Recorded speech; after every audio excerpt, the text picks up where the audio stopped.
Innovation is in our veins. Soon the whole world will know our names. Sharing our knowledge and freedom reign. We here for the people, you know it's our way. Setting foundations is part of the dream. It doesn't matter if you're new to the game. Listen up now, cause we all gon' say, elevate, elevate, elevate, higher, elevate, elevate, elevate, higher. We gon' rise up, we all gon' shine. Work through adversity, stay on the grind. Elevate, elevate, this is our time. Elevate, elevate. Welcome to the Elevate Podcast, everyone. It's so great to have you all on one more time. It's your boy Josh. And Reg. And we're grateful to be back on with you yet again. We got a loaded episode, lots of drama going on in the country. First and foremost, Bank of Canada coming out saying, well, interest rates may or may not be affecting the inflation or the prices of housing in this country and affordability. So take that off our mandate. Secondly, Trudeau trying to buy votes out in the Maritimes. Shout out Nova Scotia. Shout out the Maritime provinces. We're here for it. And then last but not least, we'll also be getting into the West, seeing Trudeau's answer to Maritime provinces and be like, the heck, bro? Give us something, or we're done paying your stupid tax. It all starts now. Reg, how you feeling, big dog? Man, I'm doing good. I am doing really good. I think that I know that I said a couple of weeks ago that I've been trying to like keep my face out of the news, and I did very poorly at that. But what I have done is kind of just reframed everything into, again, going way back from when I very first joined the show. Just kind of the idea of like, what is within my scope of control? What can I not control? Like, I know we've been seeing a lot of protests happening right now around like Israel, Palestine and stuff like that. People taking the streets in mass numbers, demanding ceasefires, things like that. And it's just like, man, like all the power to you for your beliefs, but like nothing that I say or post on my Instagram feed is going to change in, you know, Israel's stance on a ground attack, which is currently underway. So it's just like things like that. And I'm like, that stuff like that, it just like, it really kind of clouds my day and just kind of brings me down. So I have to put that to the side. And I think that one of the things that I can do, though, is we do have the ability to affect politics in our own country. And so I am loving this conversation that we've been having, one on UBI, two on like the carbon tax and how it's playing out across the country. It's been so much fun to watch. So it's made the news fun to watch again. Absolutely. It's like the drama in this country with this guy in power. It's just, I've never seen anything like it in my lifetime. But first off, let's kind of touch on this UBI stuff that we talked about last week, where we post some TikToks, and the first time in the history of the show, one of our TikToks got absolutely ratioed, where the comments way outnumbered the likes on it. But it was always people fighting each other in the comments about if UBI works or if it doesn't. There's some people that came in and it's like, yo, guys, there's so many tests and studies, you morons, that UBI does work. And we said, well, a regional test doesn't really equate to a proper understanding if this is going to work or not. And, well, Red, you started doubting yourself, bro. I did. You started struggling out here. And you said, I'm going to do my own research. And we looked into more of these studies and realized, no, our first assessment was correct. But tell us why, Reg. Yeah, so one of the things that I was looking at, because I was like, what I came out and said in the comment the last week that actually became a TikTok clip that people were having big issue with, was I said that I think in the beginning it will be amazing, that people will do really well on UBI. And I said, but then after time goes on, I think that you'll see different entities come in and just eat up that extra money that we put in the hands of people. And people hated that. And so what was interesting is because they kept saying like, go look at the studies in Canada. And so I did some research, and the one that we do have was the one I mentioned before, was the Manitoba study, which was really cool. When you dig deep into that one, there's some really cool outcomes. And I was just like, yeah, UBI is really cool. They showed that hospitalizations went down. They showed that high school completion rates went up. And also you have to think too, like this was the 70s when, you know, graduating high school was a big thing. Now it's not so much. We've kind of watered down our education, but that's a whole other topic we won't even touch. We're gonna leave that alone for a second. Yeah. So one of the things too was that there was a study that they tried to do in Ontario. It lasted a year. Governments changed. They kiboshed it. BC tried to implement something. They got as far as creating a panel, didn't really do much beyond that. There's been a couple instances where they've been giving income to like those that are negatively impacted by society's economic engine, so those who are less fortunate, and they ended up doing very well. And it's just proven that when you give people money, that they don't like just run to drugs and alcohol. They actually use it for things like housing, things like starting their business, things like, you know, getting better. So I am very much a believer in putting money in the hands of people. But all of these things don't even touch the fact that like what happens when businesses that are out there to make the biggest buck sees that there's more money in the hands of consumers, and we are skewed right now for demand in various parts of our system, whether that be housing or energy or food. When they see that, you know, the demand is there, they know that they can charge more, and they're going to eat up that UBI. And that's just a fact. And so when I was actually looking into it, a couple different factors go into whether or not a UBI project works.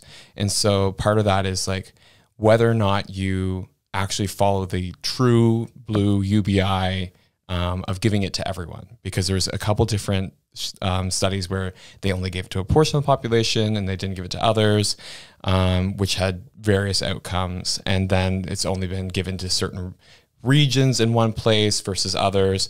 And so I think you run into problems there where you start to say this person is eligible for UBI and this person is not, because then what you've done is just you've created a more sophisticated welfare system than what we've got right now, which I'm not totally against either, because again, we, like I said before, we have so much waste where you have, you know, social assistance, you have unemployment, you have old age pension and security, and then you have child tax benefits, and you have all these different programs that if you start to roll them all into one benefit, I think that you'd see, I know you'd see cost savings. That came out from the Parliamentary Budgetary Office. They said that you would. So I believe it when they say it, because they've called a few things correctly, and they're pretty good at not being partisan either, which is nice.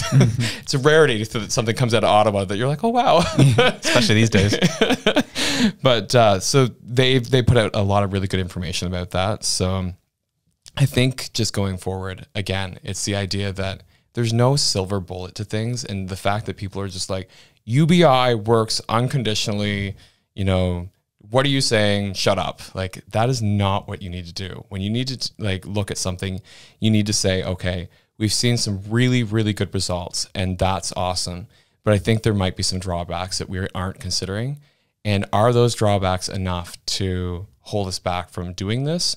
Or is it something that we can test, live with, and that if we see it start to affect things, we have the proper mechanisms to combat that? I guess that's where it comes down to. Because if we do something drastic and then groceries are now, you know, $20 for a box of cereal, then it's going to be really, really hard to claw that back. Oh, yeah. And so I don't know what that looks like, whether that looks like a UARB for like everything, which we know how utility and review boards work. That's what UARB stands for, if people don't realize. But yeah, so if you had one of those for literally every product to say an apple should only cost this much based on our analysis, like how much is that going to cost to keep updating that every year, and to make sure that companies aren't, you know, violating pricing around stuff like that? So I know that there's been also talk about, you know, with UBI, you have new businesses starting up, but I was saying before that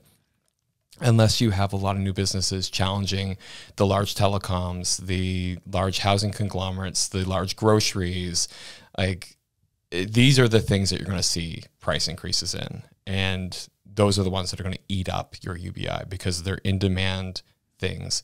Like in Nova Scotia, we have one power operating entity, and they can set the price and tell the utility and review board that that's what they're going to set it to.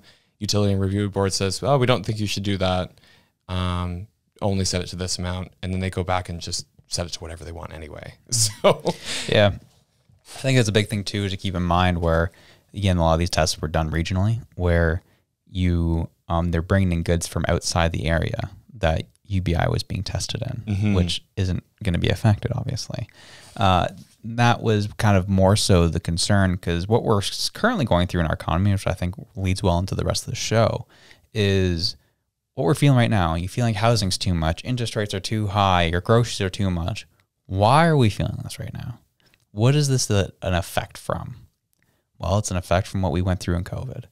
And either a lot of free money was thrown out or very cheap money was thrown out, and it was injected into our economy. And thus we saw the inflation of goods that we consider staples. And now we're facing troubles. So how is UBI going to work? Are we going to use our current monetary supply to get UBI to be distributed out? That's the plan. Like that's the idea, is that we would use the money that we have currently within our system, that we wouldn't be creating more. And so under that idea, then yes, monetary policy would not create inflation from UBI. But it's exactly what you said, though. It's the sourcing of materials and things that we need. Yeah. And we all know, no matter what stripes you are, to continue to keep that kind of type of program up, it could start that way, but it won't end that way, because it just tends to fall to the wayside. Lack of management, lack of transparency, lack of accountability leads to governments making really lazy mistakes and really lazy decisions.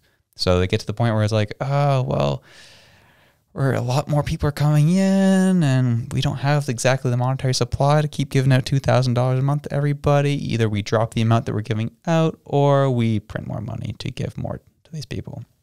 Eventually it gets to that point too. Yeah. So. And one of the things I want to point out too is that in that UBI legislation that they were putting forward, they didn't say that they were going to keep it the same across the country too. Like that was the one thing that I was like, okay, that's right. If you are giving out money at the same rate, like they did with CERB, and they gave $2,000 to everybody regardless. $2,000 went a lot farther in Atlantic Canada than it did in Toronto. Yeah. And I think what you saw happen there too is a redistribution of people, where we saw a lot of people leaving expensive Ontario for greener pastures in Atlantic Canada and Alberta, which honestly is not a bad thing. Like if you're moving people out of a high expensive, high demand area and bringing them into low demand, low expense areas, and then building those areas up too, I think that's great. But that's not what they want to do with this. They want to give out UBI differently depending on what region, what area you're in. And I think that's a huge, huge mistake. I call it like the go F yourself Atlantic Canada clause in this, because basically they're going to look at this and say, Atlantic Canada, you don't need as much to live there, so we're going to give you $1,000. But Ontario is really expensive to live there, so we're going to give you $3,000. And so what you do there is you just keep perpetuating the same problems that you have currently. That's pretty so. There we are. And that is something interesting that kind of came up, where we see the top Bank of Canada officials speak on their current rate decision. We just saw rates held. And this goes back to what we talked about maybe a month ago at this point, where we're seeing all these projections and forecasts that they're going to hold the rates until June of next year. Then they're going to start coming down. And you and I talked. It's like, I don't know. It doesn't seem likely. I just, the eye test doesn't really pass. But I guess I got to trust on these forecasts. And here we are, 2 rate decisions later, and it's been holding. And so Tiff Macklem came out after the decision. He says, for next year, we expect provincial and federal government spending to grow at about 2.5%.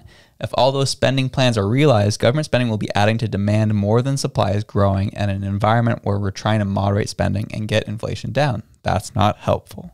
Wow. Imagine that. Nobody saw that coming. Oh, shocker. And then we got Rogers, who came out, who is the senior deputy governor of the Bank of Canada. And she says, until we address the housing supply issue, interest rates on their own are not going to help us get back to a housing affordability situation or solution. So we're really pleased to see the degree of focus that governments are putting on this issue right now. Yeah. It's funny because like, I was reading a report that I think that came out from RBC. They had a think tank talk about housing, and they're like, we're never going to return to affordability based on the current trajectory that we're in right now. They said we need to start opening up some crown land that is available and start like expediting the training process for young professionals to become trades workers.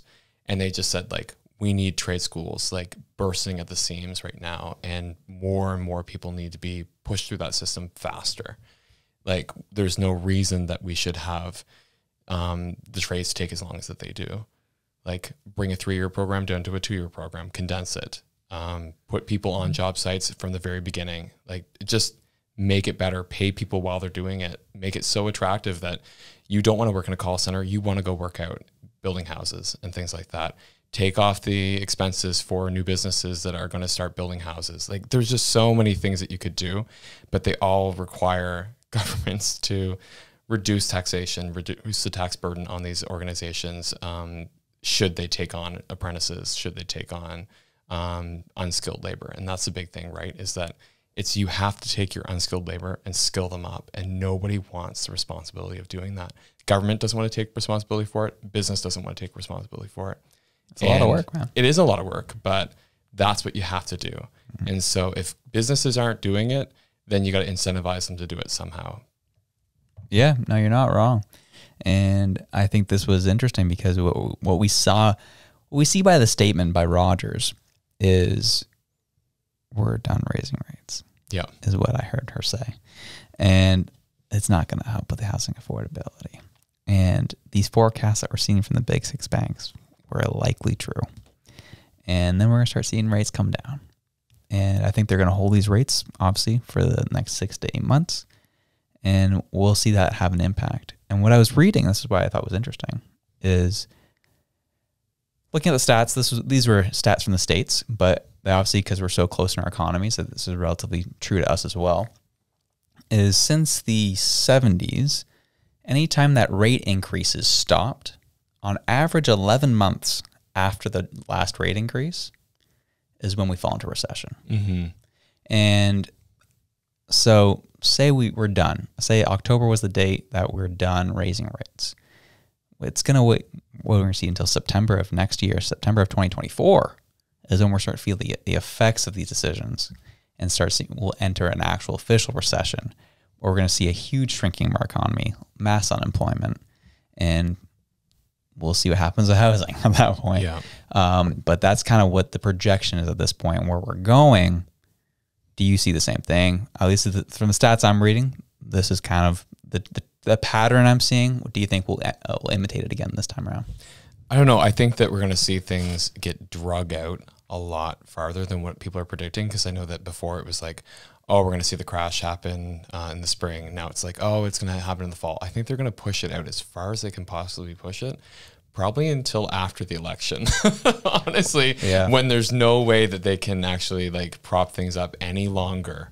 I think that's when you'll see things start to really come to a crash. And I also think that that's when you'll see the bulk majority of these houses that were bought during low interest rates, their 5-year fix comes up, and I think you'll start to see that, because you're already starting to see that happen a little bit, especially in Ontario. Like, Ontario is just like a mess right now, where houses that were priced at like something stupid like 1.5 mil are now like 1.2 million. You've just erased $300,000 worth of money. Like, that blows my mind every time I think about that. But yeah, so I think that when we start to see a lot of these 5-year fixes start to come up, and I think as we start to get closer to that election and the money isn't there for them to, just hand out everywhere, I think that's when you're going to start to see things really, really buckle under the pressure of it all. So I don't think we're going to have a choice in the matter of when that happens for us here in Canada, because what's happening in the States is where we follow no matter what, because they have such a much bigger economy than we have. Mm-hmm. And if this 11-month rule kind of adds up, because it looks like they're going to start pausing rates in November, and if that holds true, what's 11 months after November? October, of 2024. What's November 2024? Is that our election? No, that's their election. That's their election. Yeah. And it'll be game on. Yeah. So I'll be curious to see what happens. It could be what you're saying. They'll drag it out till after the election, so Biden can maybe get a re-election, or maybe they bring in Gavin Newsom to take Biden's spot. We'll see. But all I'm going to say, our economy, cultural issues, geopolitical problems, what we're seeing now, I hate to say it, I think the temperature is going to continue to increase as much as you think it can't be increased anymore. It's going to keep going up, especially when they sent over, they're at what are they, like 30,000 U.S. soldiers have been sent over to Israel? Yeah. And something else with that whole conversation too, the fact that they were talking about their $100 billion aid package that they were going to send to Ukraine and Israel. And people were losing their mind in the States. They were like, do you realize what that money could do here? They're like, you could end poverty. You could wipe out student debt and send everybody to university for free. Like, they were just listing off the things that you could do with $100 billion worth of cash. And they're like, and yet you want to give it to Ukraine and to Israel. And I'm just like, yeah, I get it. If I was in the American public right now, I'd be losing my freaking mind. Well, and it's only going to keep getting crazier because we talked about on the show since last summer. I guess that would have been the summer of 2022. We're talking about when's World War III going to happen? They're going to have to fight on two fronts. They're going to have to fight Russia. They're going to have to fight China in the over Taiwan. I'll be honest with you, as someone who tries to follow as best he can, I didn't see the Israel-Palestine conflict happening the way it's happening. Personally, didn't see that happening. That wasn't on my bingo card personally. So I'm out here freaking out that the U.S. and the West are going to have to fight two wars. They're going to be fighting three. Yep. And World War II was hard enough. You had to go over to Germany, deal with all that nonsense, but at the same time, what brought the U.S. into World War II? It was Pearl Harbor. Exactly. So you're fighting the Japanese on one side, you're going over Europe on the other. That was hard enough. Now I'm about to try to do that. 3 wars, 3 battles, 3 skirmishes. Holy, on different parts of the globe. Like that's too much. And I don't know where this is going to go. I'm personally worried, especially, if I'm an American, I'm a little worried, especially as the rumors and the murmurs of the draft are getting circulated around. Those are funny, actually. Woo. I'm like, if I'm in my 20s right now, I'm feeling a little uncomfortable, if I'm being honest. So. Oh man, I saw this one TikTok video and this guy was like, they think they're just gonna draft us now. And he's just like there with his like Starbucks. He's like, Gen Z is just gonna say no. Cause like I know in the 40s, like all I had to do was gun stuff, but we have things to do. And he like sips his it's like, what? What is happening? You can't just say no. ask Muhammad Ali how that went. Yeah. Oh my God. But yeah, too funny though. I'm just like, oh man, we are not ready for anything that has to come. Too many unprecedented events happening. I'm not here. I'm done. Yeah.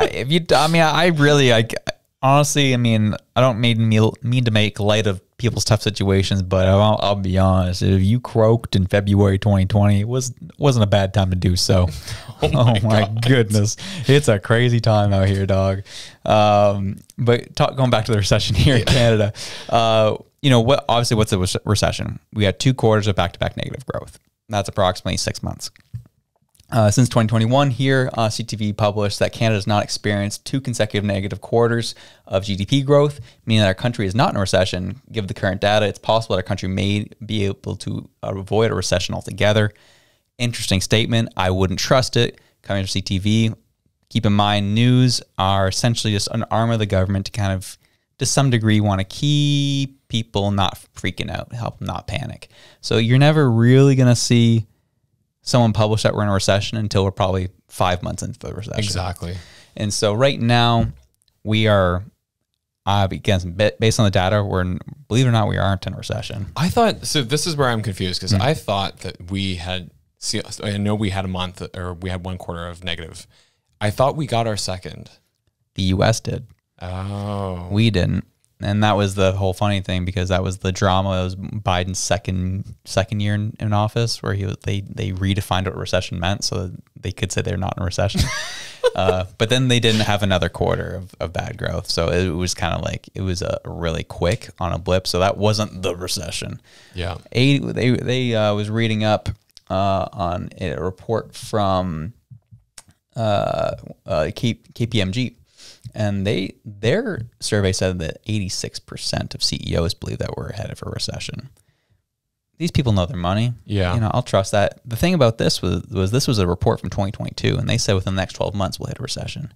It's been a year we haven't hit a recession. And I think it goes back to your point, is this will be dragged out. And I think that we're seeing it dragged out. I don't know. At some point, the way things have gone, just if you understand politics, if you understand economics, we're not going to get that. Like the way it's been going, obviously it's been tough for some people, but it hasn't been tough for enough people. Well, you know why, right? Tell me. The public service is hiring people left, right, and center. Like more people now are employed by public entities than ever before. Dang. So it's just like, how do you avoid a recession? Hire everybody. Like, you lost your job. Cool. Here's another one. Yeah, sure. Work for the government. You're not wrong. Yeah, they are the number one employer, aren't they? Yeah. Yeah. So that's kind of what we're facing at the moment. And we're feeling a lot of tension in this country over politics, over cultural issues, over your money, over groceries. It just seems like everyone's mad all the time. I go to the grocery store, everyone's got mad face, and they're just ticked at the world. Yeah. Not gonna lie, I feel it myself. My patience is thinning every time I go to Costco. Okay. Oh man, I was this close from just pushing someone the other day. I was like, I'm done. I'm frustrated. One woman made the stupidest mistake in the parking lot. I almost reamed her out. I used to never be like this, Reg, and now I'm just like, I'm getting on edge, sir. I can't believe you mentioned that, because like my Costco experience this past weekend was exactly the same. There's this lady in front of me at the cash. She like bought these like massive squishable animal. I forget what they're called. Anyway, they're basically big marshmallow animals. And she's like, they need to be on a separate bill. And so the guy's like, okay, no problem. Like, so undoes a bunch of stuff, rings it all in differently. And then she's like, no, they each have to be on their own separate bill. And he's like, we can't have 4 different bills. You have to pay for some things and then we'll add. So they're like trying to rearrange all the groceries. And so I'm standing there for like 15, 20 minutes, just like waiting for them to move things around so they can put these stupid Chinese made squishable animal things on different bills. And then he's like, why do we need to do? And she's like, well, because they're gifts and I want them to be able to return them if they don't want them. And he's like, we can do gift receipts. Like, it doesn't have to be that way. Gee. And I was just like, because I'd been waiting in a line that had like gone all the way to the freezers in the back. And I was just like, oh, I know this is a first world problem, but I was just like, I'm losing all my sunny day. I was like, because it was like 24 degrees on a Saturday. Beautiful day that day. So nice. And I was just like, I'm stuck inside this Costco because we need some groceries, and stuck behind this lady and her stupid stuffed animals. I was so mad. I don't blame you. I had a similar situation, but in the parking lot, where it was the craziest day I've seen in Costco quite a bit. In the parking lot, I could not find a parking spot for the life of me. I was circling. I timed it. I was circling for about 7 minutes. Couldn't find a thing. Then finally, like the Red Sea parted, baby. I see this person pull out of the parking spot. And then I see another person just kind of down, start signaling for the parking spot. I was like, okay, I'll give it to you. I'll be a nice guy today. But then a beautiful thing happened. A second person came out of the same parking spot. So one person backed out, and there was a pull through, and the person came out that way too, and they both departed. I was like, perfect, 2 spots. You have one, I have one. Life's good. Yeah. I'm like, you go. She pulls in, doesn't pull through. No. I was like, bro, I'm going to cuss you out. I don't do that, but I will do it for you. I swear to goodness. But what the heck was that? I rolled down my window. I looked at her. I was like, and she just like shrugged, like, what? I was like, look at the whole empty spot in front of you. Pull through. Holy smokes. I didn't actually say that, but I was like, I just rolled up my window. I was like, dang, gee. I would have. People are so thoughtless at times. I'm like, are you out to lunch? Oh my gosh.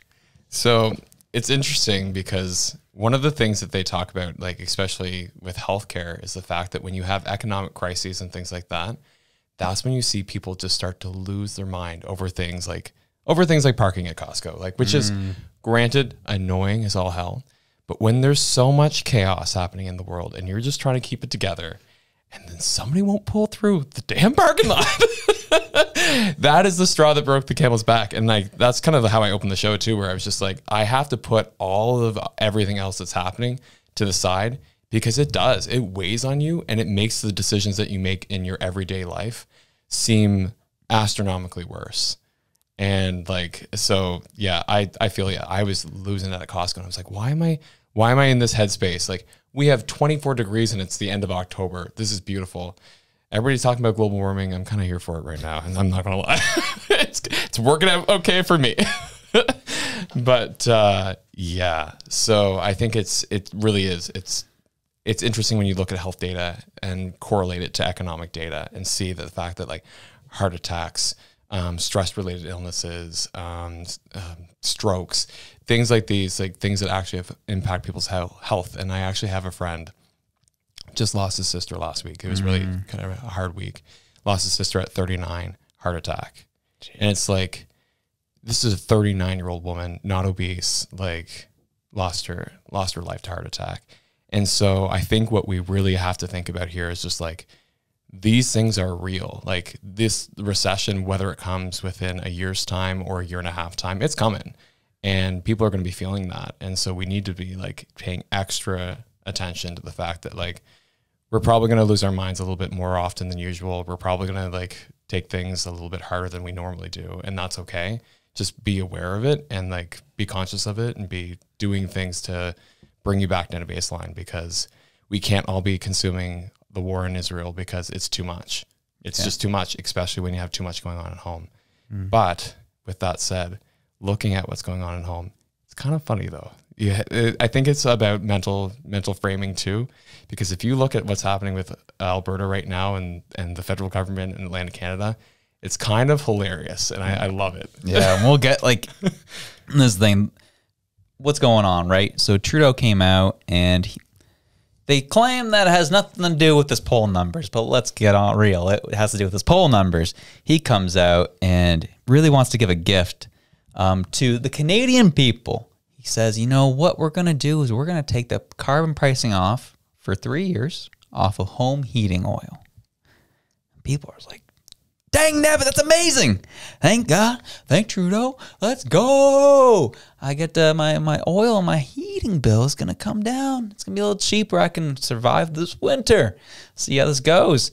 And what I saw online was everybody was freaking out. From Quebec to BC, everyone was freaking out because it was really funny to watch. A lot of the comments, it just showed me how ignorant some people are, which I thought was interesting. I didn't realize this. A lot of the comments were like, who even uses heating oil these days? What the heck is even this? This doesn't make any sense. And I'm like, yeah, well, welcome to Atlantic Canada. The Irvings are here for a reason. And yeah, if you look at the geography of our country, there's only one section that still uses home heating oil. Maritime provinces. And if you look at the last election, or the election before it, what put the Trudeau's Liberals over the top? Atlantic Canada. They were able to offset Alberta's blue wave. And then that just took care of business, and they take Ontario, Quebec, the rest is history. So this is clearly a political ploy by Trudeau's government to make sure that people in the Atlantic provinces stay happy and don't do anything else. But then Scott Moe, Saskatchewan, said, bruh, what are you doing? You just forgot about us over here? We're a little too far across the country? Where's our, like, we have natural gas out here. We have different types of heating. Why don't we take the carbon tax off of those? And if you don't address something for Saskatchewan, we're going to tell our people to stop paying your carbon tax. We're going to stop collecting.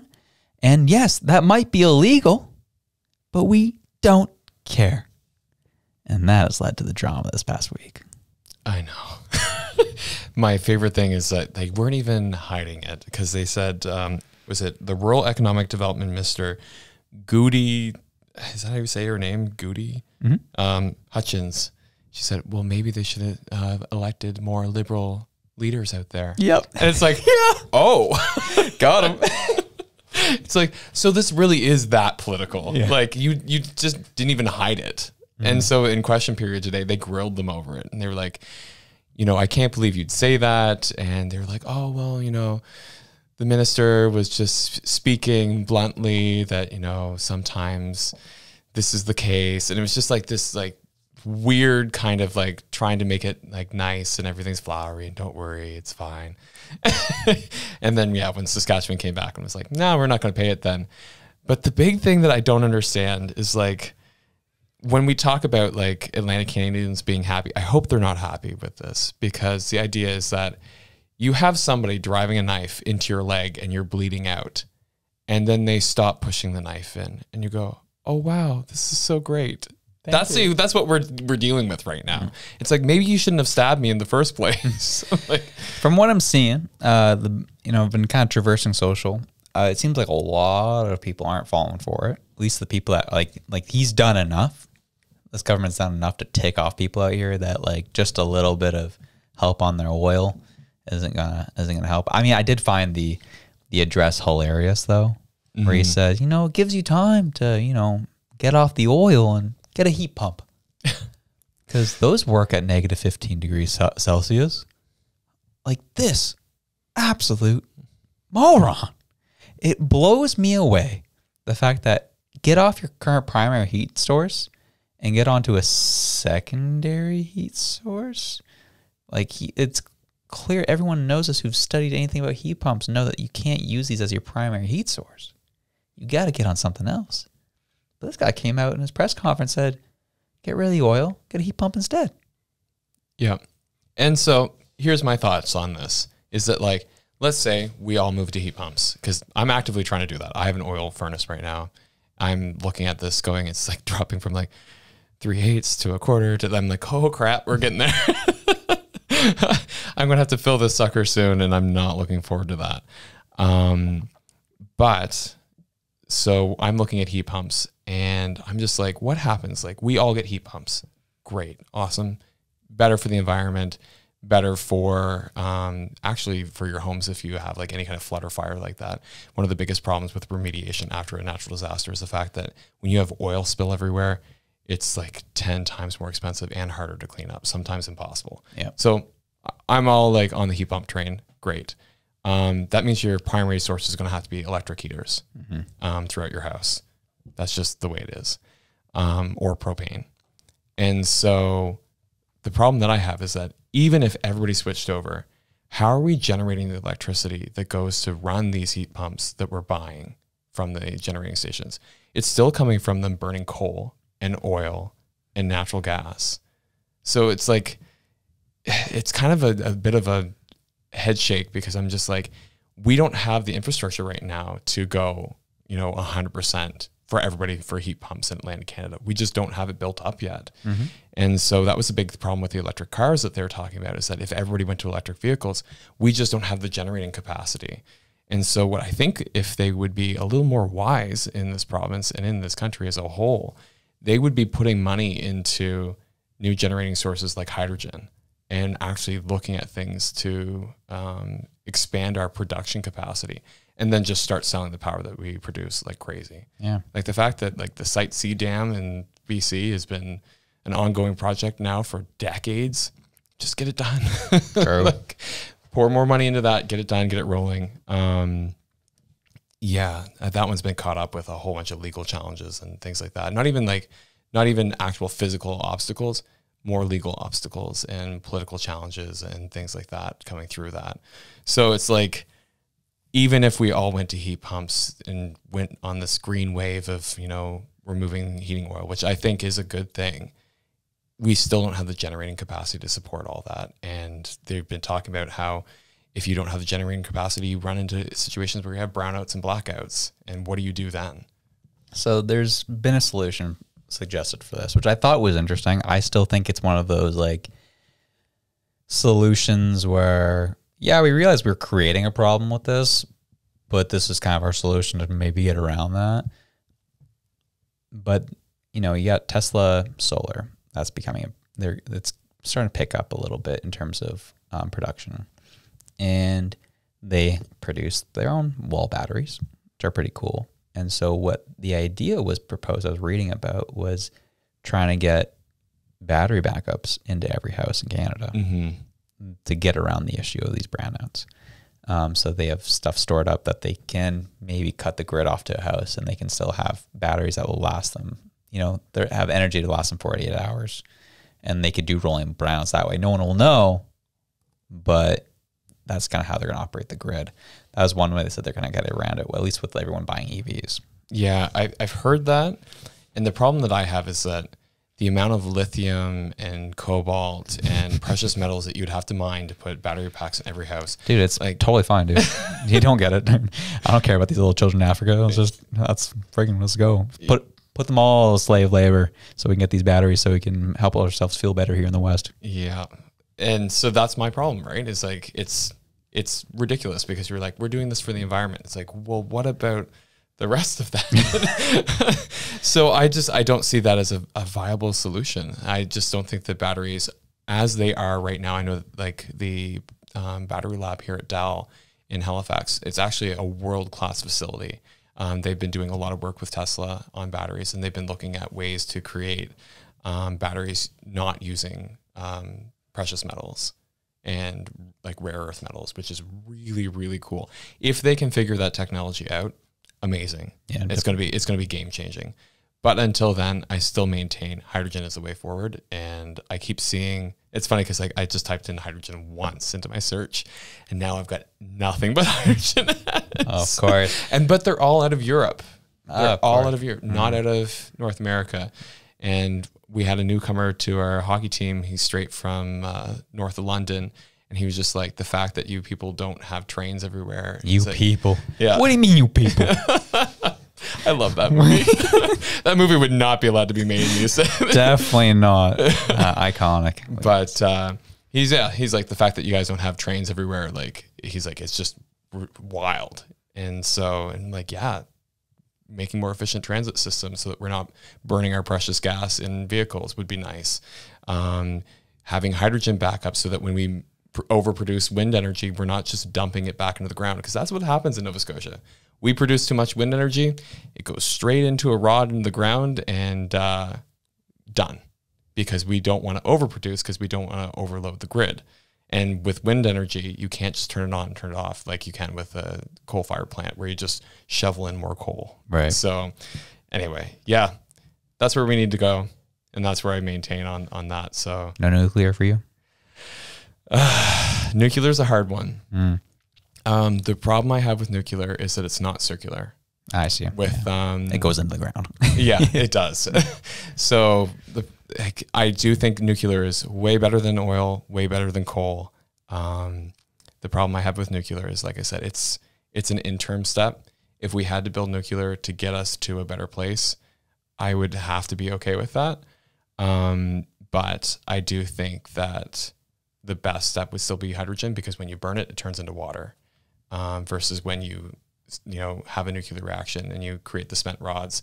Those rods are still radioactive and not in a way that we can harness the energy. So we have to put them in basically massive cement holding cells that are buried kilometers below the Earth's surface to try and keep them away from people because they're toxic. And so my thought is, when I look at that solution, like, how long do we keep doing that for before we've completely destroyed entire swaths of land because we've got so many spent rods buried in the ground? So that's my problem with nuclear. If they figured out nuclear so that we like made the waste almost negligible, then I'd be like, yeah, nuclear all the way. Because I don't believe that everything's going to be a Chernobyl.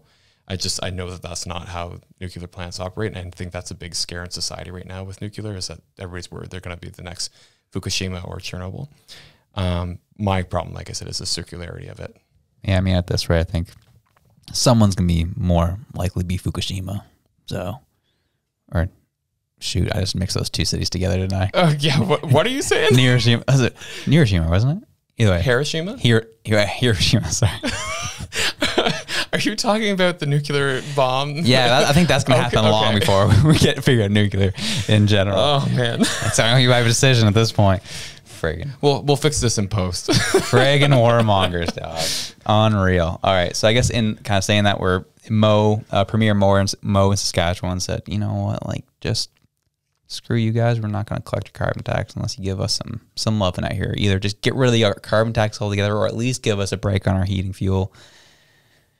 What happens in your mind, Reg, if Saskatchewan actually turns around and says, we're not collecting a federal tax anymore. What happens? What do you think are the next steps from there?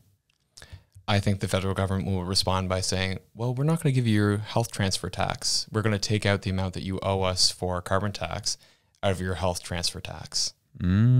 So because you have to realize the amount of money that goes from the federal government to the provinces for things like healthcare and education, huge. Right.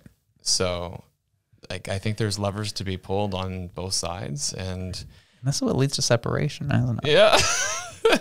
Yeah. Yeah. That's kind of what bugs me about this whole thing in general. I was like, I am here for provinces standing up for themselves. You don't see that very often, at least, especially not in recent political memory. But yeah, like both sides keep pushing. You're going to see provinces depart confederation. And that's spooky to me. Well, see, the problem is that we have a history in this country of doing things like this, where we give special allotments to different people or different provinces. Like, see Quebec for the greatest example of this. True. Like we talked about it last week. You know, Quebec has QPP. They don't pay into CPP. That never should have been allowed. If you want a unified system across the country, why the heck does Quebec have its own provincial system? That should not be. That should be considered unconstitutional. Like unconstitutionary. Like it just, that should feel anti-Canadian. Yeah. And so things like that. And then like, so Alberta obviously responds saying like, why are they special? Why do they get special treatment? And so then you see the same thing happen with this home heating oil, where they say Atlantic Canada, you don't have to pay the carbon tax on it. And then everybody else goes, well, why the heck do we have to pay it then? And that's the thing, is like, you can't have different rules for everyone. Yeah. And that's, again, that was my problem with UBI too. It's like, you can't have different amounts for different people, because it's just going to create a problem. This country is a bunch of children. You can't play favorites. True. Yeah. You're not wrong. But the problem is, especially in this current administration, that's all they've done throughout their time. Oh my God, yeah. And it's like, all right, well, this province has leverage on us right now, so we'll do whatever we need for them now. And then everyone will cry about it, we'll forget, we'll move on. And then something else will come up, and we're just going to be a risk to our power. Let's cut a deal here and make everyone happy and move on. Typically how it goes. Or we'll do something heinous and then be like, oh, P.S., like, did you know, like, trans people are upset? Yeah. Like, everyone's like, oh my God, I better post a flag on my Instagram. Like, you know what I mean? You just have all these situations where the government will do something shady, and then it's like, P.S., there's a big social issue you should be upset about. True. It's like clockwork. It happens every time. Every time. But I'm still waiting for the next scandal. Dude, 100%. Like, yeah, I think whatever the trend is, right? Like, whatever happens, whatever the scandal is with Trudeau, I've legitimately having conversations with people lately, and I'm getting to the point where I'm doing my best. I've accepted the fact that people don't fully see what's happening. I've just had to accept that's the reality. Because I've had multiple conversations this week with people who just don't understand why I think Trudeau is the worst leader. And they think, well, I've heard this twice this week. I'm so happy he's our leader through COVID. Why? Why? He was so calm, cool, collected. He brought the country together. These are their actual arguments. And I said, quite frankly, respectfully, I disagree. I think he was incredibly divisive through COVID and really made this country a lot worse because of it. Yeah. And they said, how? Why? Well, let's get into it. How about othering people who are making decisions about their health? Calling them racist and misogynists, and do we tolerate them in our society? That's pretty dangerous rhetoric. Mm-hmm. Or how about the multiple ethics violations he's had that he's just gotten away with? Or ousting people out of his party who disagree with him? Or the carbon tax policies where he's making people poor with his decisions. Those are just a handful of things. And I could also list all the ethics violations for fun just now. Yeah. Why not? Because that will take all episode. But like, these are the issues. This is why I have an issue with him. This isn't because I'm not one of those like stereotypical guys who just has an F Trudeau sticker on his freaking car. I know. Just like, I hate him because I hate him. You know, because everybody else in my club hates him too. So we're going to go along with that. Yeah, exactly. Buy a Ford. Yeah.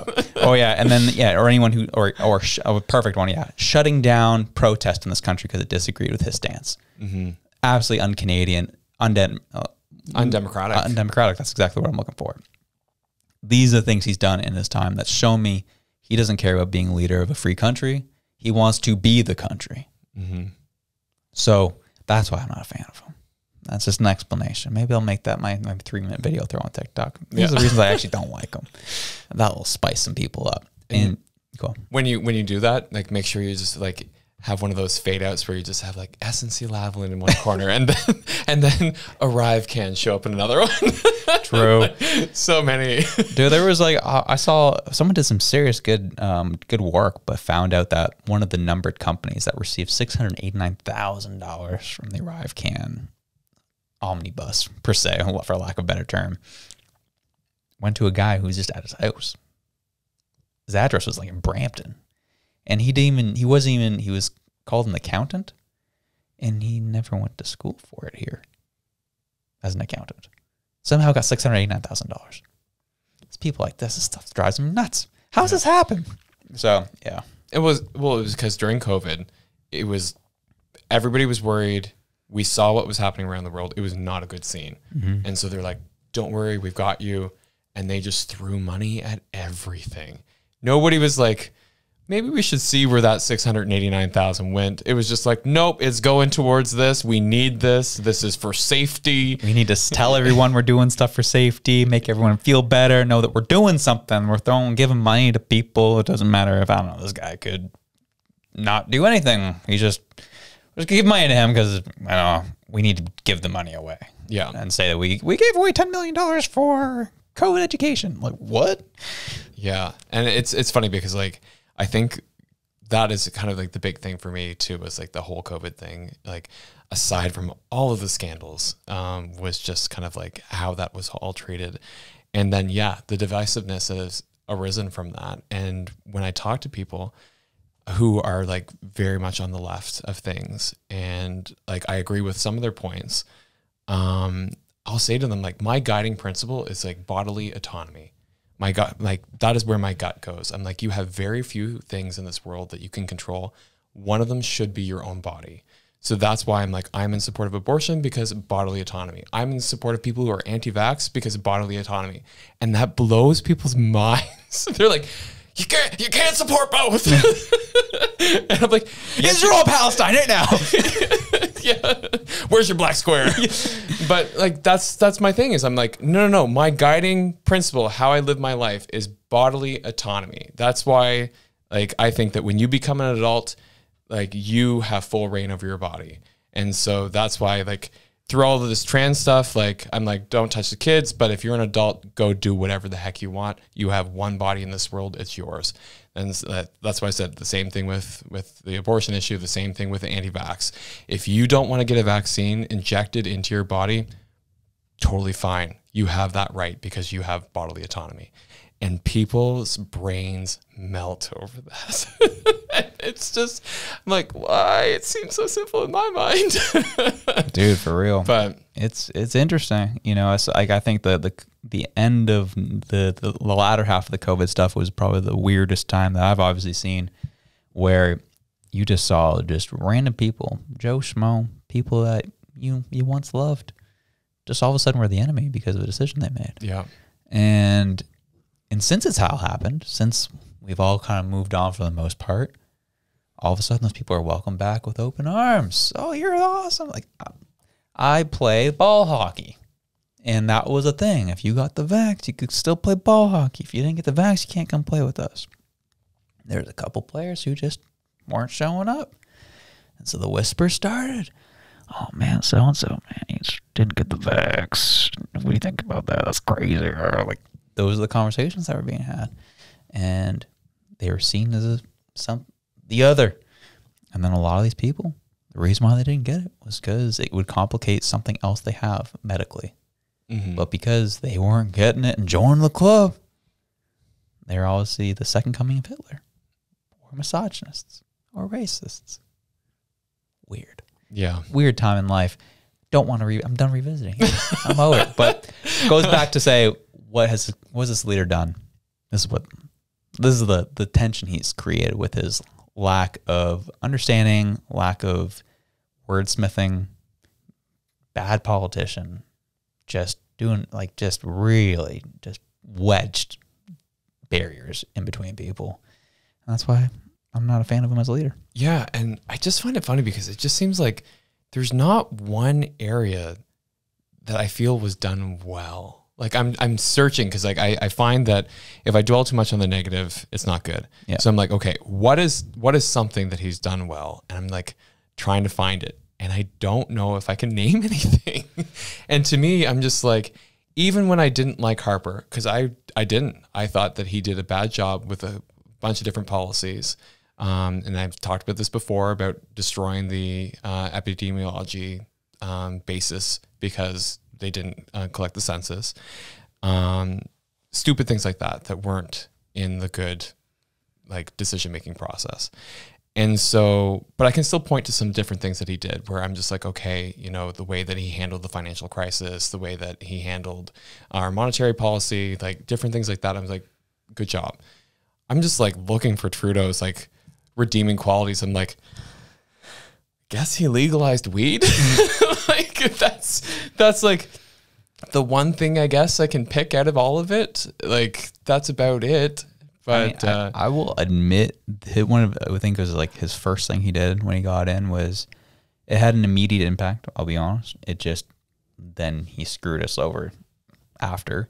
But when he lowered the tax on the middle class, as soon as he got in, I felt that immediately. I got in like an extra like $150, $200 on my paychecks. That meant a lot to me. That helped. Time goes on though, you know, and all those gains get taxed in other ways, and you get screwed in 10 ways a Sunday. But I did enjoy that. I was in favor of that myself. Yeah. But it just as you said, like I've always tried to be the guy who's fair, for the most part, with any leader we have. Trudeau was not my pick. Didn't want him in power. Had no interest in him being a leader, but always wanted to give him the benefit of the doubt. All right, we'll see how he does. And I'm this with any leader who gets into power.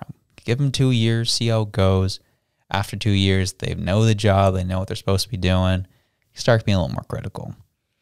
After 2 years, I was like, you know, it's been decent. Like I'm not terribly, like I'm not, at this point, I'm not ashamed to be Canadian. Mm-hmm. Don't agree with everything he said or has done, but I'm not ashamed of my country.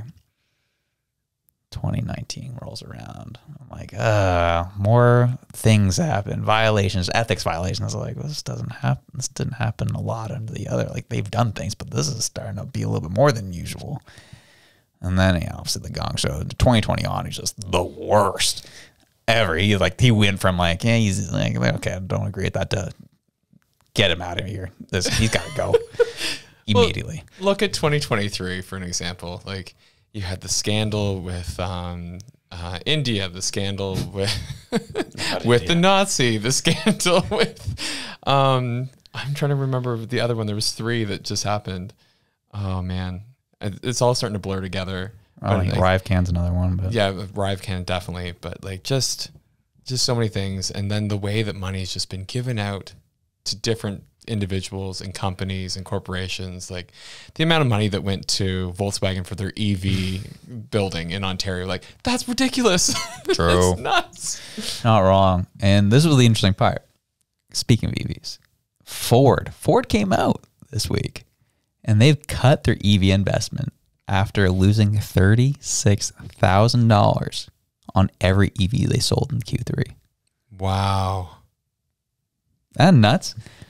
So it was kind of crazy. Like let's say the car maker's EV deliveries increased by 44%, leading to a 26% growth year over year in revenue to $1.8 billion for the Ford Model E EV unit. Unfortunately, That's where the good news ends for Ford's EV business. Despite the higher volume, EV losses continue to rise in the third quarter, with the company posting an operating loss of $1.3 billion, up from $1.1 billion in the previous quarter, and more than double its loss from Q3 of 2022. This means that Ford lost around $36,000 for every electric vehicle sold in the quarter, surpassing its estimated $32,350 loss per EV in the second quarter. For the entire year, the car maker expects a full year loss of $4.5 billion for its EV unit. Why is that though? Well, Ford said the Q3 loss is attributable to continued investment in next generation EVs and challenging market dynamics. Regarding the latter, the car maker noted that many North American customers interested in buying EVs are unwilling to pay premiums for them over gas or hybrid vehicles. This puts pressure on EV prices and profitability, according to Ford. You mean people can't afford to buy luxury vehicles? Wow. Like, who would have thought that was going to happen? We just spent half the show talking about how we're heading towards a recession, and they're like, people won't buy luxury items. It's like, duh. Like, I get it. But they all got to go by 2030, bro. Yeah. And this it comes back to the issue I have with, obviously we're seeing all the commercials, right? All of the car makers, our EV, or we full fleet, all EVs by 2030, 2035. Let's go. And it's all completely pressured by the government. The reason why they're going down this path, because they have a mandate. They're going to tax them to oblivion if they continue making gas cars after 2030, this, that, the other. And they're having issues with the profitability, and it's killing a lot of these companies. And it will continue to kill them if they're forced to have to continue doing this. Why is that? Well, we can't seem to get the price of batteries cheaper. Lots of you said important minerals that take a lot to mine go into these batteries. That's expensive. Are there less parts to make an EV vehicle over a gas car? Absolutely. But the one core component is a lot more expensive than all the smaller components that make up a gas car, as they do for an EV. And I'm curious if we're going to see some of these car manufacturers push back on the government moving forward if they keep seeing these types of losses on their EV fleets. Yeah. See, what's disappointing for me is that, like, I see the benefit to going to an EV world, honestly, because when you look at studies of air quality and how that impacts everyday individuals and the healthcare costs from just breathing exhaust from gas-powered vehicles, it's stunning. It stops you in your tracks, especially when you read the statements where they talk about how children are most impacted because their faces are closer to the ground, so therefore they get more volume of exhaust. And so when they talk about kids in cities, like actually, having higher rates of asthma, higher rates of cancer, brain-borne illnesses, things like this that are all directly related to the noxious chemicals coming out of the tailpipes of gas-burning vehicles. I'm like, as soon as I hear that, I'm like, go EV. I don't think that they're more environmentally friendly. I just think that they are less polluting when they're on the roads. So I look at that and I think that's a win. But at the same time, when you see this and you're like, I don't drive an EV. I would love to, but I don't because I can't afford it. It's not in my budget. I cannot drop $60,000 on a car right now because it's electric. But you get $5,000 from the federal government if you do it, bro. Yeah, exactly. It's only 55. Dude, it's a deal. Girl math. Oh man, I have to interrupt this show for an important moment where I did some boy math on the weekend. Let's go, my guy. Reciprocating saw. Here we go. It was a reciprocating saw.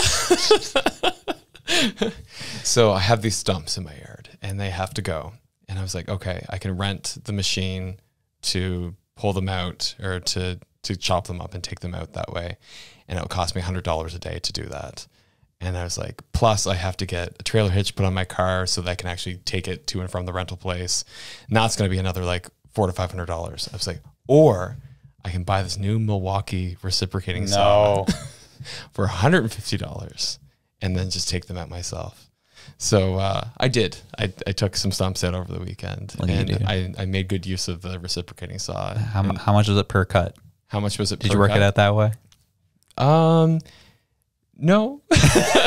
Come on. Where was the boy math, sir? The boy math was just the fact that I was like, well, it's going to cost me like $600 to remove these stumps if I do it one way, or 150 if I do it this way. So girl math. Awesome. That's awesome. I'm happy for you, dog. So this is where I don't know where things go after this, right? Yeah. I'm personally feeling more masculine these days. Being honest, I've learned more about cars. We got a Toyota Corolla. I installed the heat shield on it. Good job. I replaced the transmission fluid this week. I fixed the tailpipe on this friggin' thing. Your boy's feeling good. He's feeling good. I'm taking care of this gas car. It's awesome. Don't have to do any of these things for my electric car, but for all this, I'm feeling good. And you've been refinishing your house too. Like you're doing all the guy things. Yeah, absolutely. And then I was thinking, like, oh man, like if we outlaw gas cars, I won't have anywhere to put these skills anymore. So, just too expensive. Inflation's a huge issue. Ford brought it up that it's just these things are too expensive for people to buy right now. They're not at the level of how much gas cars cost. That's why we're not seeing an uptick. I'm curious where this ends up going. This whole force green movement by taxing everyone into it. It's not working. Making everyone poor. Everyone's getting angry, flipping each other off in Costco parking lots. It's happening. So I'll be curious what happens moving forward. See if these manufacturers continue losing money on their EVs. Tesla also, I mean, you got to think about the Tesla factor in the EV market. They're smoking Ford right now. And that's a big problem. I think they talked about where Ford Motor Company's third quarter earnings revealed the rising EV losses caused mainly by slowing demand and the EV price war initiated by Tesla at the start of the year. Yeah. They've been doing it for far too long. They've got down to a science. They know how to really give a good competition. The fact they dropped, like with rising costs, somehow, some way, Tesla dropped the prices of a bunch of their models by like 20%. How did that happen? Well, part of it is they're doing a good job with like getting their infrastructure across North America, so they're making money that way, and they've found ways to make money other ways. So they're kind of doing the Amazon effect when Amazon really were essentially selling their Alexas at like a loss just to get them into people's households, make money on the services. I think Tesla's doing something similar. And we'll see if Ford and Chevrolet and all these homies keep crying about it. So we'll see what happens, dog. Yeah. Should be interesting. That's for sure. Absolutely. I keep coming back to the idea of like, where's the power coming from to run all these vehicles? Like that's where I think like two things have to happen in lockstep. Like you have to have the generating capacity to handle powering all these vehicles if you're going to get to that point. And I don't think we're getting to that point where we're actually seeing that development happen. And I think it was Danielle Smith that was actually answering a individual that was kind of commenting on that. And she was like, we can't get to net zero by 2030. It's just not possible for us. And they're like, well, you're just not trying hard enough. And she's like, you're not trying. She's like, we have no sun on this many days of the year, so we can't use solar panels. Do you see how they ran with that though? On social media? No. Danielle Smith's so stupid that she doesn't think solar works on cloudy days. Not what she said, dog. It's just less effective on cloudy days. Yeah. Come on, people. Yeah. So, yeah, I hear you. So, I'm like, it's funny because I keep watching her and I'm just like, good for you. Like, good for you. I'll be interested to see how Manitoba does with their new leader because he was the first Indigenous elected premier. So, Wab Canoe. Mm-hmm. And I'll be interested to see what he says and how he enters this conversation, because if he's watching his other prairie provinces, like fighting the government hard and all this, I want to know what his thoughts are. I know he's too new yet to give too much flack because he's just taken office, but I think he's going to be one to watch. Yeah, we'll see what happens. See if his party stripes have a huge effect on his decisions and how he carries himself. All I'll say is if I'm not in politics. I'm not a professional politician, but from a jabroni like myself, could give any advice. Just don't follow Jagmeet's example, and you might be okay. Yeah. Or as the angry white woman would tell me, it's Jagmeet, you racist. Sorry. There was a difference there? Yeah. I'm sorry, I didn't hear it. Wow. Gee. What, do it again. So we usually say jag meat. Yeah. It's pronounced jug meat. Oh, okay. Yeah. I feel like that sounds more racist. Not if that's Trudeau. He keeps doing Indian accents in his pressers. So. Oh my God. Well, he also did like blackface. So I don't trust Trudeau on anything. Apparently he didn't do his apology tour yet. Oh, yeah. Gee, awesome. Well, that was a lot of stuff. We're so grateful y'all joined us and joined us for the last 10 minutes with no video. But whatever it is you're doing, whether you be fighting the federal government, trying to buy an EV, or applying girl math to your next purchase, whatever it is you're doing, wherever you are, we love you. We're out. Peace.